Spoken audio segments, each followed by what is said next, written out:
বাংলাদেশে এখন ক্রিকেট জনপ্রিয়তার শীর্ষে। মিরপুর শেরেবাংলায় দর্শকের উপচে পড়া ভিড় তারই প্রমাণ দেয়। অথচ সপ্তাহ কয়েক আগে অস্ট্রেলিয়া নারী দলের বিপক্ষে সিরিজে দর্শক খরা ছিল হোম অফ ক্রিকেটে। নারী ক্রিকেটের প্রতি দর্শকের এমন অনীহা দেখা গেছে এবার সিলেটেও। ভারত নারী দলের বিপক্ষে চলমান টি-20 সিরিজের প্রথম ম্যাচটিতে গ্যালারি প্রায় ফাঁকাই ছিল।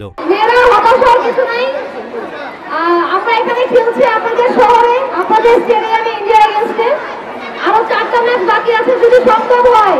আজকের অভিজ্ঞতা নিয়ে জ্যোতি বলেন, আমার জন্য একেবারেই নতুন অভিজ্ঞতা। আমার অনেক ভালো লেগেছে। যে 3টি স্কুলে গিয়েছি, বাচ্চাদের যে উৎসাহ দেখেছি এবং আগ্রহ, তারাও খেলতে চায়। প্রথমত আমার জন্য এটা একদমই নতুন বলবো এক্সপিরিয়েন্স, যেটা আমার কাছে আমি অনেক বেশি ভালো লেগেছে। কারণ এভাবে আমি যে 3টে স্কুলে গিয়েছি, তাদের বাচ্চাদের ভিতরে এতটা উৎসাহ এবং আগ্রহ দেখে মনে হচ্ছে যে না, তারাও খেলতে চায় বা তারাও খেলাটাকে সাপোর্ট করে। এটা অনেক বড় একটা ব্যাপার। আমার জন্য মনে হয়েছে যে পুরো টিম আসতে পারলে হয়তো আরও ভালো লাগতো, সবারই ভালো লাগতো। বাট খুব ভালো একটা ইনিশিয়েটিভ বলবো, যারই মাথায় এই বুদ্ধিটা এসেছে অসাধারণ। এতে করে দেখা যাচ্ছে অন্য দিক থেকে উইমেন ক্রিকেটটা প্রমোট হলো, প্লাস হচ্ছে এই সিরিজটাকেও একটা হাইপ দেওয়া হলো। সো বলবো যে আমার কাছে মনে হচ্ছে আইডিয়াটা অনেক ভালো ছিল।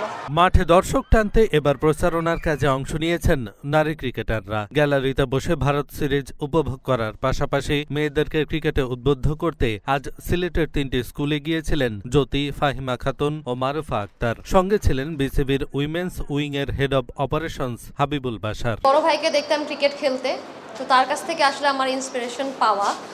প্লাস কারণ অন্য মেয়েরা যখন পুতুল দিয়ে খেলতো বা হাড়ি পাতিল খেলতো, আমি সেটা খেলি নাই। আমি বড় ভাইয়াদেরকে দেখতাম সবসময় ক্রিকেট খেলতে বাড়ির উঠোনে, সো ওইটাকে আমাকে বেশি অ্যাট্রাক্ট করে। সো সেখান থেকেই খেলা। প্লাস বাংলাদেশের হয়ে জার্সি গায়ে একদিন বাংলাদেশের হয়ে খেলবো, এই জিনিসটা সবসময় আমার বড় ভাইয়া আমাকে বলতেন যে না, তুমি একদিন বাংলাদেশের হয়ে খেলবে। সো তার যে একটা স্বপ্ন, সেটা আমাকে বেশি ইন্সপায়ার করে এখানে খেলার জন্য। কয়েকটা ইভেন্ট আমাদের করা হয়েছে, বাট আজকে একটু ডিফারেন্ট লেগেছে, কারণ আজকে স্টুডেন্টের সংখ্যা অনেক বেশি ছিল।